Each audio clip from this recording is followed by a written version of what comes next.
바리새인의 기도 내용이 나옵니다. 바리새인의 기도 내용이 나오고 세리의 기도 내용이 나오는데 예수님은 바리새인보다는 세리의 기도가 도리어 응답됐다. 하나님께 연락됐다.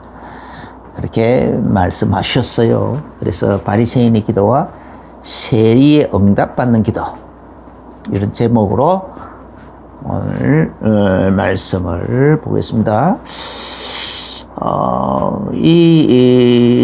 바리새인이라는 말은 좀 그래도 삶이 좀 경건하고 어렵고 막 그러잖아요.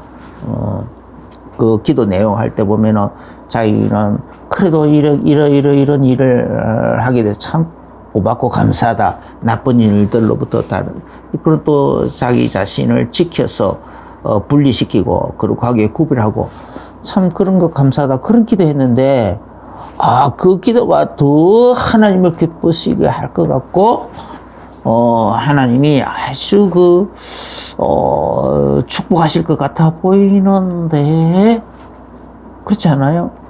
그 세리는 평상시에 또 항상 그 직업상 또 모든 삶 자체가 항상 지에 노출되어 있어가지고 그래서 또 사람들한테 비난도 받고 그것 때문에 그래서 얼마나 괴롭냐고요.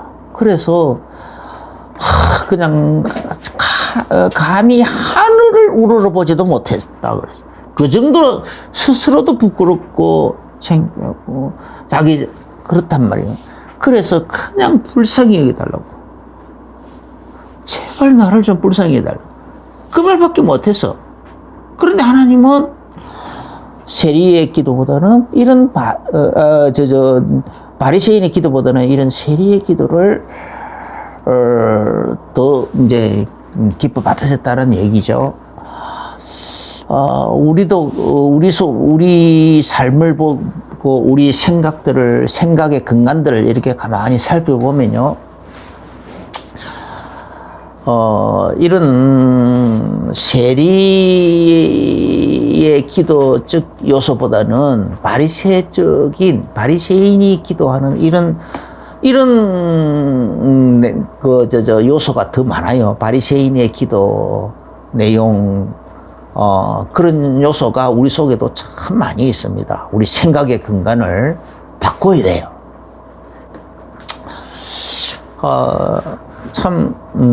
내가 복음을 이제 하나님 마음을 깊이 깨닫기 전에는 옛날에는 참 이렇게 헤매는 게 참 많았어요.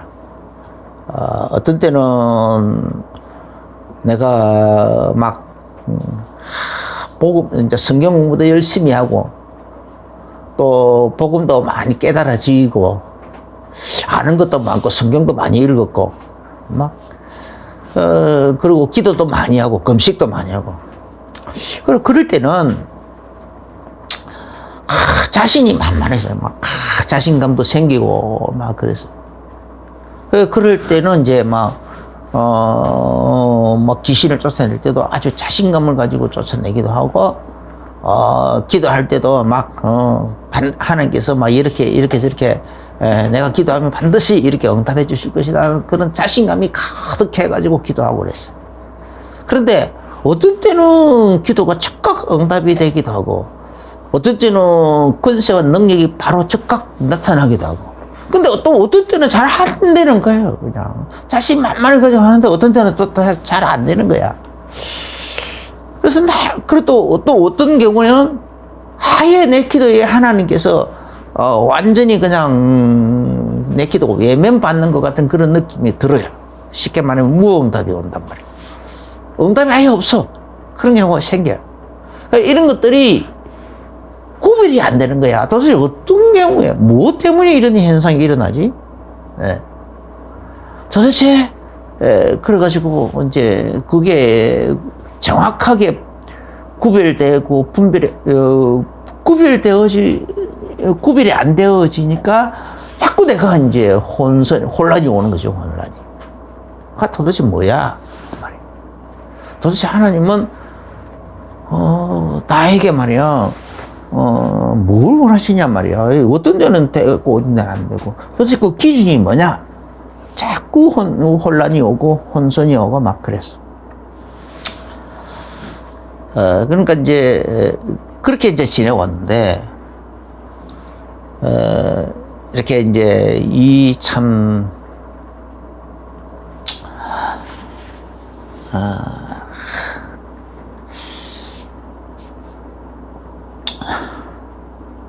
이 세리 기도를 먼저 한번 봅시다. 바리새인의 기도를 한번 봅시다. 18장 11절 12절. 바리새인은 서서 따로 기도하여 이르되 하나님이여 나는 다른 사람들 곧 토세 불이 간음을 하는 자들과 같이 아니하고 이 세리와도 같이 아니함을 감사하나이다. 나는 일회에 2번씩 금식하고 또 소득의 11조를 드리나이다. 기도를 이러시고 했단 말이에요. 나도 이제 11조 많이 하고 열심히 교회 일에 봉사도 하고 어떤 때는 기도에 또 열정을 가지고 교회 부흥을 위해서 또 아니면 전도를 위해서 막 이런저런 열정을 가지고 금식하면서 기도하기도 하고 그 다음에 또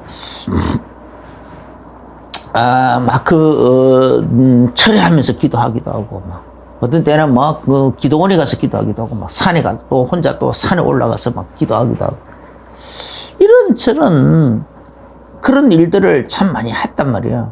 그럴 때 내가 하나님 이만큼 하는데 이만큼 했으니까 참 내가 내 삶에 하나님의 그 풍성한 응답이 좀 나타나야 되지 않겠는가 막 그런 생각만 많이 했어요. 그래서 그러니까 그런 걸 많이 할수록 뭔가 좀 내 마음의 저변에 이 뿌듯함이 있단 말이야. 하나님 앞에 내가 이만큼 했으니까 하나님도 좀 나를 좀 특별하게 좀 봐주시겠지. 그런 생각을 참 많이 했어요. 근데 그래서 그럴 때에 그러면은 즉각 아예 없으면은 좀 할 때인데 어떤 때는 되고 어떤 때는 안 되고 응답이 또 어떤 때는 또 은혜가 항상 임하기도 하고 또 어떤 때는 좀 이렇게 좀 한 말씀 잘 안 좀 은혜가 좀 덜하기도 하고 막 그런단 말이에요. 그렇게 되더라는 거죠. 그래서 이게 도대체 무슨 차이가 있느냐? 왜 하나님께서 그렇게 하는가? 오늘 그 하나님의 마음을 우리가 좀 봐야 되는 거예요. 이 바리새인이 하는 이 내용이요. 욥이 하는 그 기도 그 실하고 좀 비슷해요. 좀 닮은 부분이 있는데 욥기서 1장 5절에 보면은 욥은 자기 자신뿐만이 아니고 그 자식들도 무슨 누구 생일이다 뭐 이러면은 이제 형제가들이 막 모여가지고 잔치도 하고 그러잖아요. 그럼 이제 잔치가 끝나고 나면은 혹시 너희들이 또 잔치 중에 치중에 하나님 앞에 또 무슨 잘못했을는지도 모른다라고 하면서 그리고 그 잔치가 끝나고 나면 반드시 자식들을 불러다가 한 명 한 명씩 다 하나님의 번제 제사를 드리고 그렇게 하면서 왜냐면 잔치 하다 보면은 치중에 아니면은 또 막 들뜬 마음에 하나님 옆에 불경스러운 짓을 했을지도 모르고 불경스러운 마음을 품었을지도 모르고 잘못을 했을지도 모른다. 그렇게 해서 그것 때문에 이렇게 다시 번제제사를 드린다 이 말이죠. 또 잔치에 너무 취해가지고 그래가지고 하나님께로 향한 마음이 세상에 그 아름다운 잔치에 그 연락해서 그래서 마음이 그쪽으로 빼앗겨졌을는지도 모른다 이 말이죠. 그래서 그 빼앗긴 마음을 다시 하나님께로 돌려놓기 위해서 그런 번제 제사를 개개인마다 다 했다라는 거예요.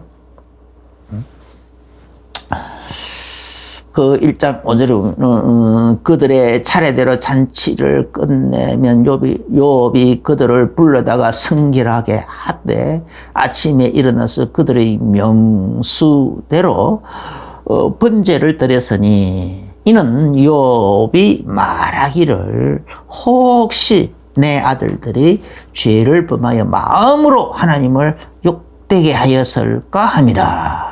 욥의 행위가 이러하였더라. 이거 얼마나 경건한 모습입니까?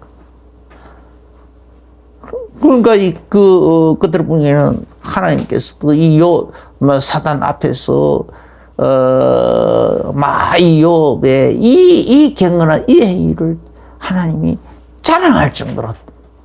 자랑하실 정도로 그렇게 그 정도로 욥의 이건 참 경건한 모습 아닙니까? 이게 바리새인의 모습하고 좀 닮은 꼴 아닙니까? 그런데 왜 욥에게 재앙이 임했으며 또 바리새인의 기도는 하나님께서 연락하지 않는다라고 하셨을까? 도대체 하나님께서 기준이 뭐냐 이 말이에요. 율법은 왜 주셨냐 이 말이에요. 그런데 그 율법에 충실한 이 사람들에게 왜 재앙이 임했으며 하나님께서 그런 바리새인의 기도에 대해서 연락하지 않는다고 하셨을까 이 말이에요.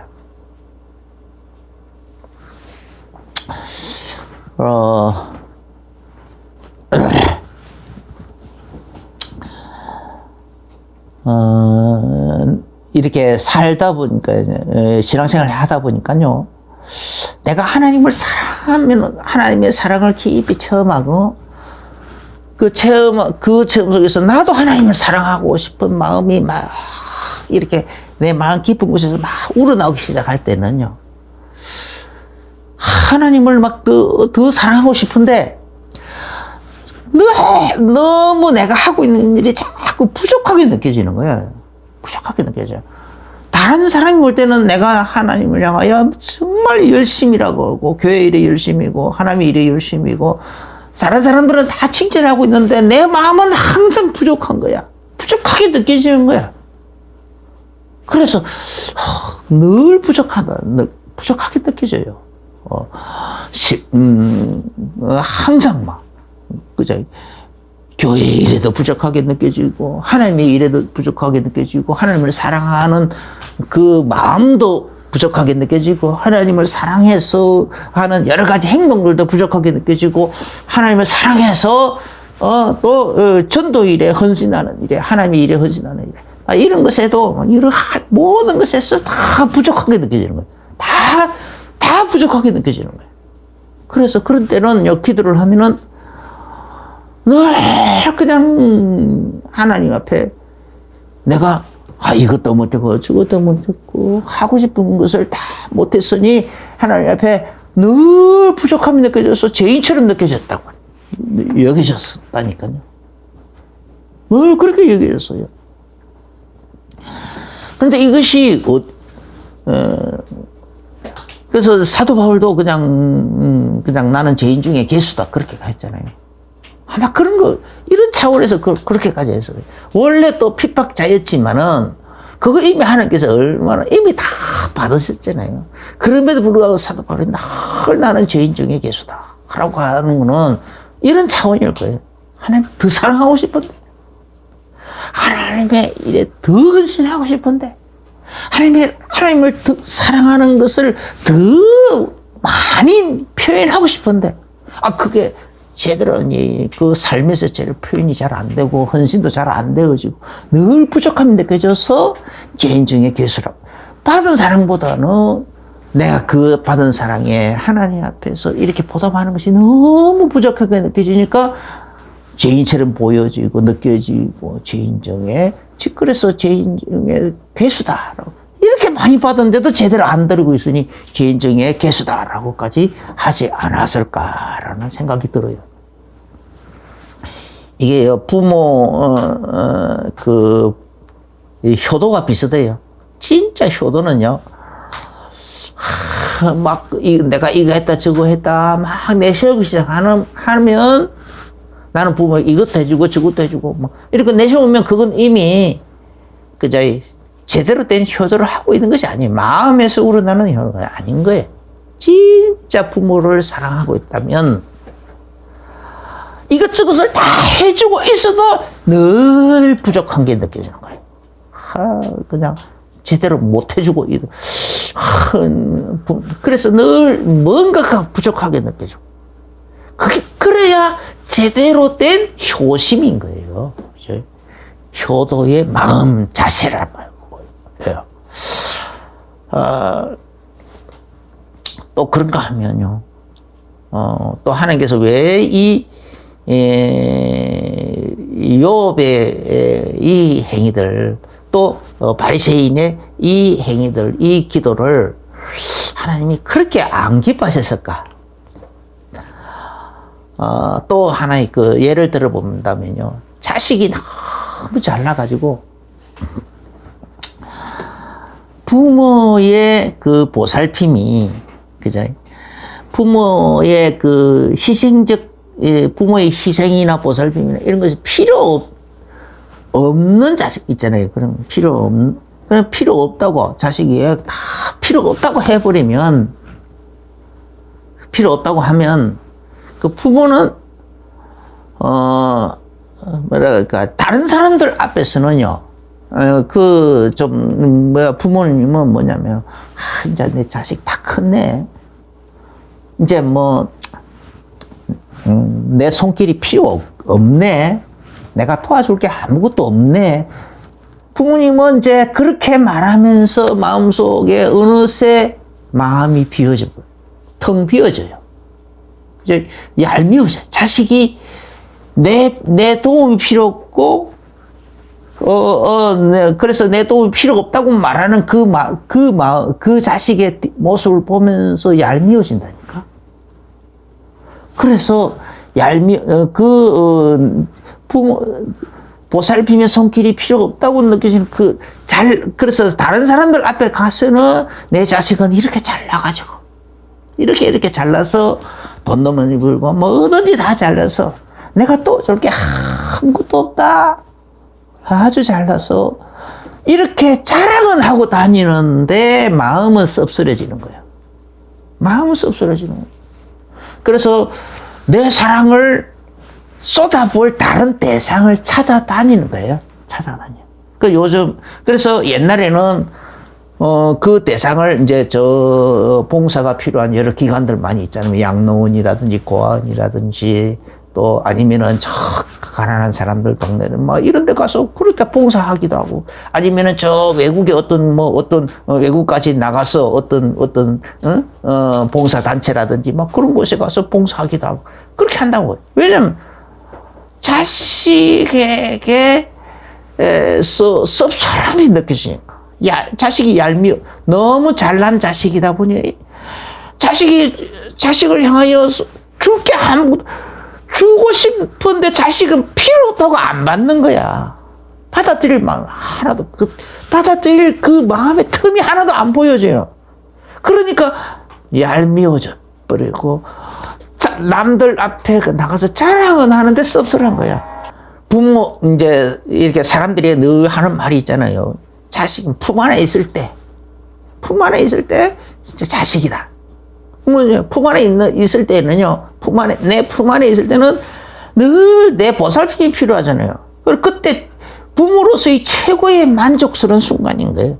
내 품 안에 있을 때에 나를 바라보고 참 부모를 바라보면서 부모를 의지하고 있고 부모를 기뻐하고 있고 부모를 즐거워하고 있고 부모를 사랑하고 있고 또 부모도 자식을 사랑하는 그 마음을 자식은 아무런 거리낌이 없이 아무런 의심 없이 다 온전히 믿고 받아들이고 있고 그 관계가 서로 이 주고받고 하는 그 관계가 서로 딱 형성돼 있을 때는요, 부모의 마음이 흐뭇한 거, 자식을 바라보기만 해도 행복해요.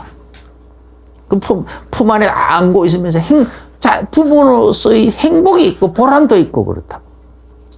그런데 어느새 그 자식이 훌쩍 자라가지고 이제 부모의 그 보상 필요 없습니다 하고 부모가 다른 여러 가지 모양으로 그 사랑을 그런 보살핌을 표현하려고 하는데 이제 필요 없어요. 이래 버리면은 얄미워졌다 이 말이에요. 이제 저놈 다 커가지고 이제 내 품을 훌쩍 떠나는구나 그렇게 싶었어. 씁쓸해진 거죠. 씁쓸해지는 거예요. 그 요즘은 이제 그 때문에 이제 씁쓸한 그 마음을 다른 것으로 채우려고 강아지를 주로 사잖아요. 강아지를 사든지 고양이를 사든지 해가지고 그것을 딸이라 한다니까요. 자기 딸이라 그러고 그리고 내가 네 아빠다 엄마다 이러면서 아니 강아지 보고 고양이 보고 자기가 고양이 엄마래요. 개의 엄마라는 거예요. 개의 엄마라고 표현하고 있고 그러면서 온갖 사랑을 다 표현하고 있다니까. 온갖 보살핌을 다 베풀고 있어요. 그 속에서 자기 만족을 얻고 있는 거예요. 다른 것은 그렇게 만족을 얻고 있어.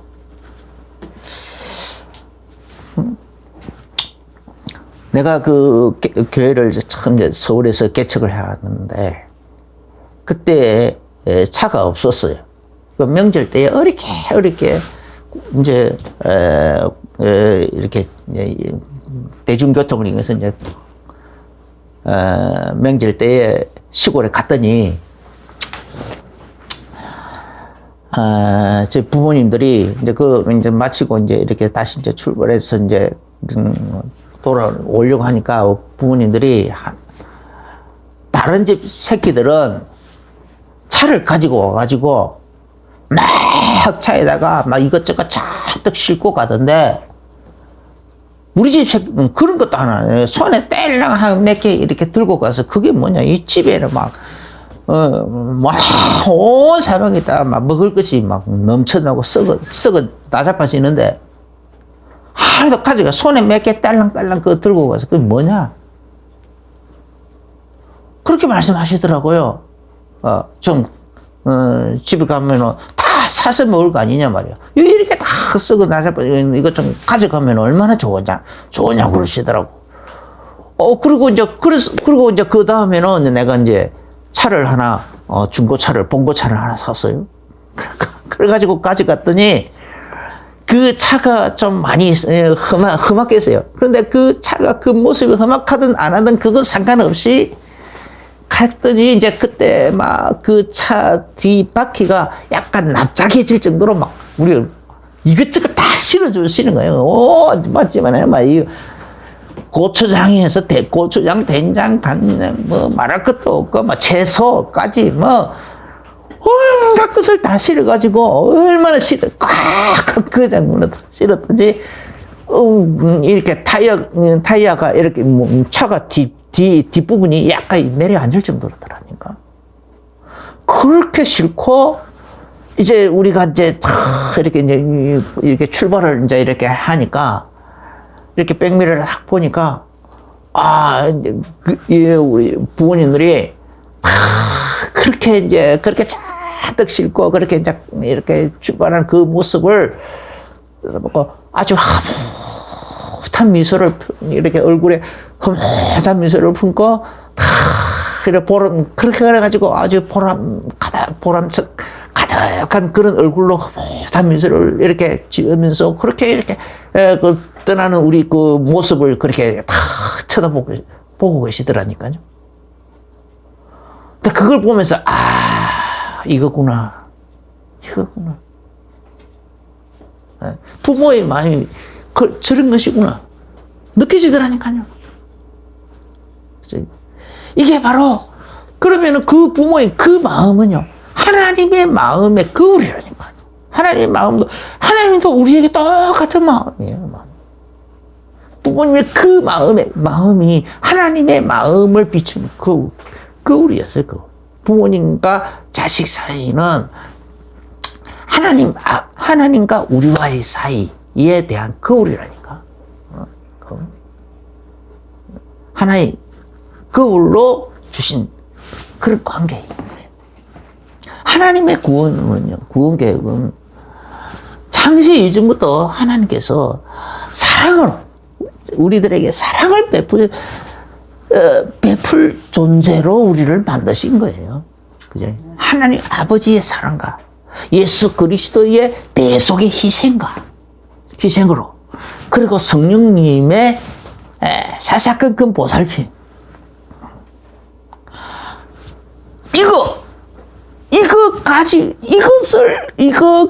이거 안에서 하나님은 구원 계획을 세우신 거거든요.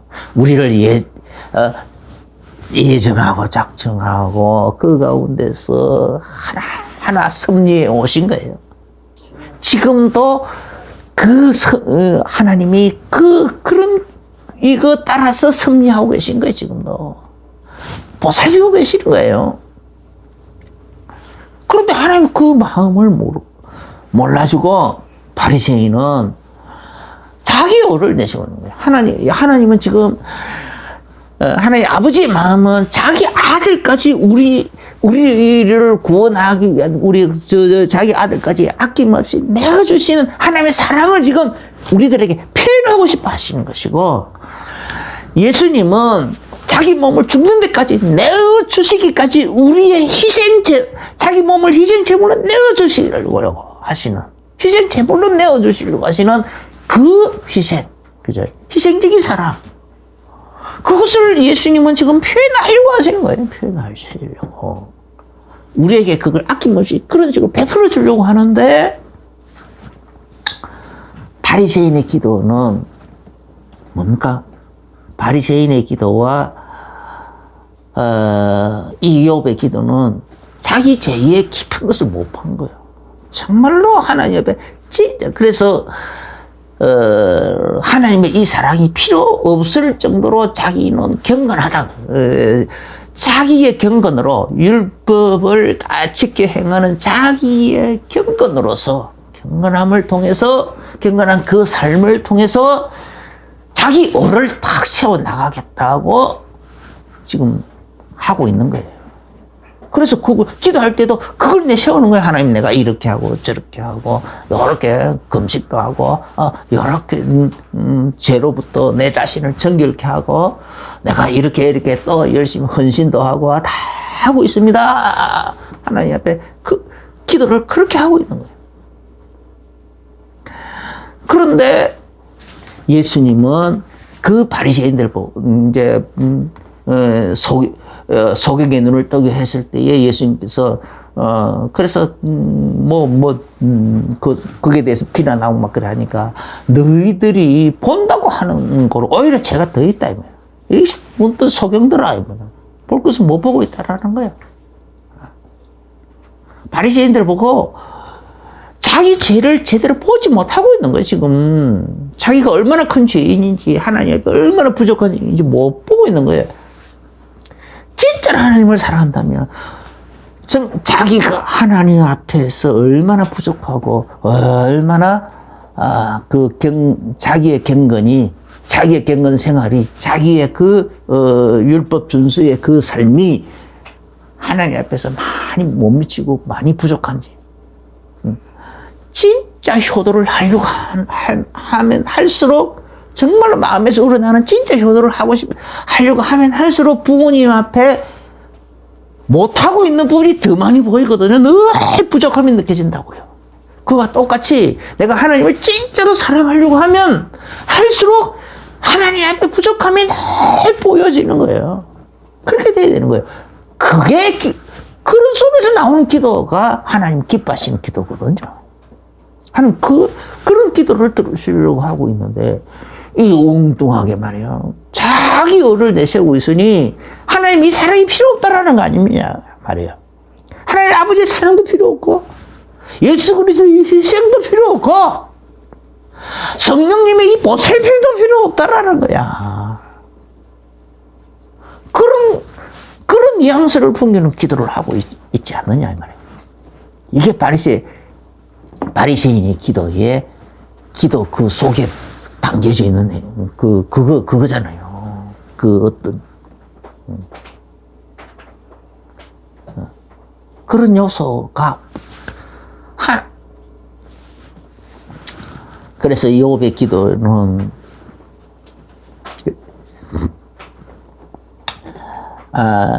그래서 지금 욥은요, 이제 욥이 너무 잘 설명이 되어 있어요, 욥기서에. 그래서 욥은 그렇게 깨끗한 자였고, 경건한 자였지만, 왜 하나님께서 그에게 재앙을 허락하셨는가? 지금, 제발 좀 하나님의 이 사랑을, 하나님 아버지의 이 사랑을, 예수 그리스도의 이 대속의 이 희생을, 성령님의 이 보살핌을 좀 필요하다고 좀 하라는 거예요. 그쪽으로 지금 이 시선을 돌려놓게 하기 위해서 이런 재앙을 주신 거예요. 그죠?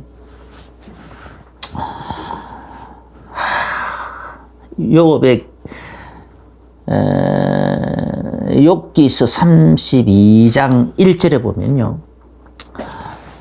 이제 욥의 세 친구들이 와가지고 욥하고 막 계속 토론을 벌였어요. 그래서 세 친구들은 욥을 너는 그냥 막연하게 죄인이었기 때문에 죄가 많았기 때문에 이런 재앙이 임했다라고 자꾸 욥을 정죄를 하니까 욥이 끝까지 자기 의를 내세우는 거예요. 나는 의롭다. 나는 죄가 하나도 없다.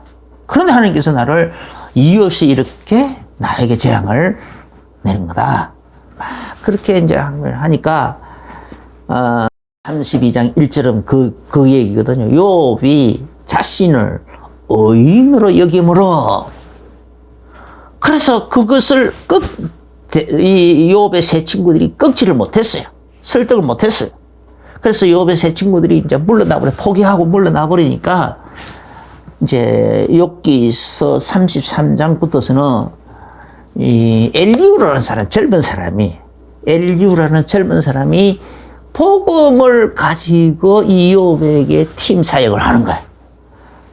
하나님의 마음, 이제 하나님은 지금 왜 당신에게 이런 일이 일어나게 했는지, 일어나도록 허락을 했는지, 하나님의 그 계획이 뭔지, 복음이 뭔지 가지고 복음 팀 사역을 하고 있어요. 복음 팀 사역이란 말은 어떤 고민이라든지 문제라든지 사건이라든지 이런 걸 가지고 그런 것을 복음의 시각으로 복음의 내용으로 이렇게 진단도 하고 해답도 제시하고 그래서 복음으로 그래서 해석을 그 문제에 대해서 해석을 해서 진단을 내려주고 그래서 진단 내린 것을 따라서 복음으로 답을 주기도 하고 답을 주고 그렇게 함께 기도하는 답을 받아들이면은 같이 기도하는 거예요. 기도까지 하는 거예요. 그래서 그 전 과정을 그것을 한꺼번에 싹 모아가지고 집중적으로 하는 것을 보고 팀 사역이라고 그래요. 팀 사역. 그래서 팀 사역 전도인데 바로 이 지금 엘리후라는 사람이 이 욥에게 이런 팀 사역 전도를 하고 있는 장면이 욥기서 33장부터 37장까지의 내용입니다. 그죠? 그래서 이제 그러면서 33장부터 이제 욥이 이 엘리후라는 사람이 내가 이제 지금 욥은 누굽니까? 그 동방에서 가장 큰 자라 그랬어요. 가장 큰 오늘 어마어마한 그 거대한 큰 위인이란 말이에요. 그 정도로 아주 큰 대단한 사람이고 이 엘리후라는 사람은 젊은 사람이니까 감히 어디 그 맹한도 못 내미는 거죠. 앞에 나가서 제대로 얼굴도 서로 마주볼 수 없을 정도인데 그럼에도 불구하고 지금 그래서 세 사람에게 양보를 다 여호와의 세 친구들에게 양보 다 했지만 듣다 결국은 안 되니까 마지막으로 나선 거죠. 그럼 오늘날도 마찬가지로 우리는 우리 삶의 현장에서 이런 일들이 많이 일어나는 거예요. 우리도 이 지역에 잘났다 하는 사람들에게 자신도 큰 사람들에게 출세한 사람들도 다 자기 문제가 있는 거예요. 이런저런 문제 답을 찾지 못해서 헤매고 갈등하고 있는 사람 많은데 그런 사람들에게 복음으로 이렇게 해석도 해주고 답도 주고 그리고 같이 기도도 하고 복음으로 진단하고 답을 해석해주고 답을 주고 이게 그 과정이 팀 사역으로 하는 거예요. 그런 전도의 문이 열려지게 되시길 예수 이름으로 축원합니다. 그럼 이제 엘리후 얘기를 한번 봅시다. 자, 욥기서 36장 17절을 보면은 이제는 악인의 받을 벌이 그들에게 가득하였고 심판과 정의가 그들을 잡았다. 지금 어찌됐든 너는 의인이라고 하는데 너에게 지금 나타난 것은 죄인이 받아야 될 악인이 받아야 될 그 재앙이 저주가 지금 임하지 않았느냐. 가득 그것도 한두 가지도 아니고 어마어마하게 임해진다. 온 자녀들이 다 죽고 재산 다 날아가 버리고 또 당신의 건강까지 다 날아가 버리고 지금 이런 상태가 아니냐 말이야. 그래서 이게 뭐냐? 이유가 뭐냐? 그렇죠? 욥기서 33장 18절에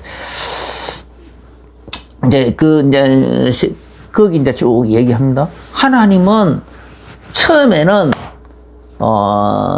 말씀으로 이렇게 어떤 선지자를 통해서 말씀을 주다가 그래도 못 받아들이면 사람이 꿈을 통해서 잠잘 때에 꿈을 열어서 잠을 잔다는 말은 자기 의지가 잠들었잖아요. 의지가 잠들어 버렸으니까 영이 깨어있는 시간. 그때는 말하기 쉽잖아요. 그래서 잠자는 동안에, 의지가 잠들어 있는 그 동안에 그 마음을 열어서 교훈하시듯이 꿈을 통해서 말씀합니다. 한 번 말하고, 두 번 말하고, 세 번 말하고. 그래도 못 깨달으면, 그래도 못 깨달으면은, 이렇게, 아프기도 한다. 아프기도 한다. 그래서 어느 정도로 아프냐? 나중에는 죽음 직전까지 이른다. 죽을 병에 걸려가지고, 이제는 거의 다 죽겠구나. 라고 싶을 도저히 세상에서 더 이상 어떤 의사도 고칠 수 없는 그런 상황에 처해지기도 한다. 이 말이죠. 처해지기도 한다. 그 이유는 뭐냐? 욥기서 34장 18절. 그는 사람의 혼으로 그 구덩이 빠지지 않게 하시며 그 생명을 멸망하지 않게 하도록 하기 위해서 이런 일들을 막 반복해서 하신다라는 거예요. 점층적으로 해가는 거예요. 처음에 말을 안 들으면 조금 더 심한 게 조금 더 크게, 더 크게 막 그렇게 해서 나중에는 죽을 병에까지 걸려서 죽음 직전까지 이렇게 만들기도 하고 그렇게까지 하신다 이 말이에요. 그렇게 하시는 목적이 그 영혼으로 영혼 구원을 위해서다. 영혼이 지옥 구덩이에 빠지지 않도록 하기 위해서 그 영혼을 육신은 잠시 고통스럽게 만들지만은 그래서 그 영혼을 끊어내도록 하기 위해서 하나님께서 그런 일을 행하신다라는 거예요. 그래서 히브리서 12장 8절에서 그랬잖아요. 징계가 없으면 사생자라고 그래요. 징계가 없으면. 하나님은 그 사랑하신 아들을 사랑하시기 때문에 징계를 하신다는 거예요. 징계를. 그래서 징계 받을 때에 막 시험 들지 말라는 거예요. 차라리 그 징계가 없으면 사생자라는 거예요. 불인자라는 거예요. 하나님이 사랑하기 때문에 다만 징계한다는 거예요. 그 다음에 이제 욥기서 그래서 33장 15절부터 20, 그래서 그런 가운데서 일천천사 가운데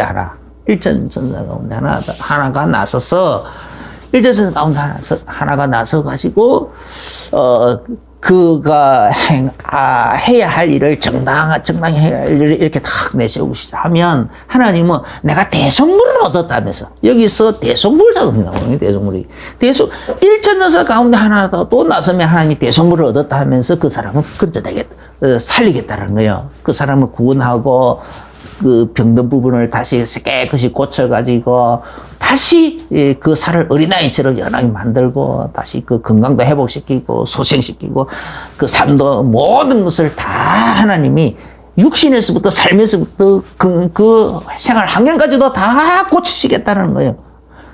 그래 고치신단 말이에요. 그렇게 하는 이유가 뭐냐? 그렇게 하는 이유가 뭐냐? 유공부를 하려고 그렇게 한다는 거예요. 하물며 하나님의 아들이 하나님께서 자기 아들을 우리의 대속물로 보내는데 우리가 대속물로 보내겠다고 약속한 것이 창세기 3장 15절의 그 언약 아니냐 말이에요. 하나님 복음은 뭐냐? 하나님께서 자기 아들을 우리의 대속물로 보내셔서 우리의 영원한 속죄 제물, 그 아들을 우리의 영원한 속죄 제물로, 한몫 제물로, 번제 제물로 우리들에게 보내셔서 우리를 대신 우리의 어린 양으로 그렇게 희생하시겠다는 거예요. 그 살찌면서 물과 피를 다 쏟아내어서 그 살을 그래서 생기 떡으로 제공하고 그 피를 생명의 음료로 다 제공해서 그래서 그걸 그 믿음으로 그 예수 그리스도의 살과 피를 먹고 마시는 자에게마다 하나님은 그 철을 우리 속에다 두시어서 하나님이 아예 우리 속에 들어오시겠다라는 거예요. 생명을 얻게 하고 그래서 생명도 얻을 뿐 아니라 아예 하나님이 우리 속에 들어와서 그 철을 우리 속에 두시겠다고 하잖아요. 요한복음 6장에. 그 얘기였죠. 그 얘기. 그래서 지금 엘리야가 이욥에게 너에게 이런 일이 그래서 하나님의 일천천사 가운데 하나라도 나서서 그렇게 하면은 하나님이 대속물 얻었다면서 고쳐주겠는데 하물며 하나님이 직접 자기 아들을 대속물로 보내시겠다고 하는 이 언약이 얼마나 크냐 하나님의 이 대속할 일이 그래서 욥기서 36장 18절 그대는 분격함을 인해 징책을 대적하지 말라. 대속함을 얻을 일이 큰즉 스스로 그릇되게 말전이라. 대속함을 그래서 이게 지금 이 개역 한글 편에는 이게 이 대속으로 요렇게 제대로 좀 번역이 되어 있어요. 이 대속물로 번역이 되어 있는데 다른 데서는 이상하게 막 다른 것으로 번역이 되어 있어요. 근데 이 개역 한글 편에는 제대로 번역되어 있습니다. 말라 대속함을 얻을 일이 큰즉 스스로 그릇되게 말지니라. 대속물 상상. 왜 무슨 대속합니까? 하나님이 자기 아들을 보내어서 우리의 속죄 제물로 보내서 우리의 영원한 화목 제물로 영원한 속죄 제물로 영원한 화목 제물로 영원한 번제 제물로 보내어서 영원한 우리의 대속물로 희생 제물이 되시겠다라는 거예요. 할렐루야. 이 일이 얼마나 크냐 말이야. 이 언약이 얼마나 크냐. 이걸 의지하라는 거예요. 네 자신의 개인의 경건을 의존하지 말고 하나님의 이 대속할 하나님의 이 대속의 일을 의존하라는 거예요. 그게 바로 이 엘리후라는 사람, 엘리후가 욥이 당한 이 문제, 이 큰 재앙의 이 문제를 복음으로 진단을 해주면 하나님의 마음을 가지고 하나님의 마음을 이렇게 해석도 해주고 진단도 해주고 그 다음에 해답을 제시하고 있는 거란 말이야. 그랬더니 바로 그랬더니 38장부터 여기서 38장부터 하나님께서 바로 그냥 그러면서 이제 이 욥에게 이제 이제 37장은 보충 설명이죠. 야, 네가 욥 당신이 알면 얼마나 많이 아느냐. 바람이 어디서부터 불고 어디까지 가는지 당신 아느냐. 구름이 어디서부터 와서 어디까지 다 아느냐. 모르지 않느냐. 그런 것도 모르면서 그래서 그냥 하나님을 바라보라. 하나님께 좀 겸손해져라. 이렇게 하니까 그래서 38장에 바로 여호와께서 폭풍 가운데서 그 엘리후가 그렇게 복음으로 팀사역 해주니까 하나님의 마음을 그렇게 헤아려서 팀사역 해주니까 하나님 마음이 시원하신 거예요. 그래서 바로 그냥 그 말을 이어가지고 여호와께서 욥에게 나타나서 바로 직접 음성을 들려주시는 거예요. 너는 허리를 동이고 대장부처럼 허리를 동이고 내가 묻는 말에 대답할지니라 하면서 그냥 쭉 말씀을 하시는 거예요. 그러니까 40일 그러니까 그 말씀을 딱 들으면서 욥이 얼마나 놀래갔던지 복음을 깨달은 데다가 요 음성 직접 들으니까 41장이 42장이니까 내가 여호와께 대하여 귀로만 듣다가 오늘 비로소 내가 눈으로 보는 거로 스스로 티끌과 제 가운데서 하나고 회개합니다 하라고 하는 거예요. 그냥 하나님 그렇게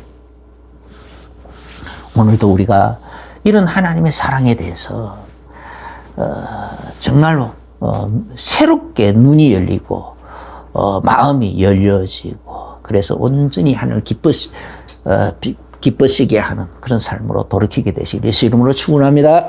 기도하겠습니다. 주 예수님 감사합니다. 오늘 우리들에게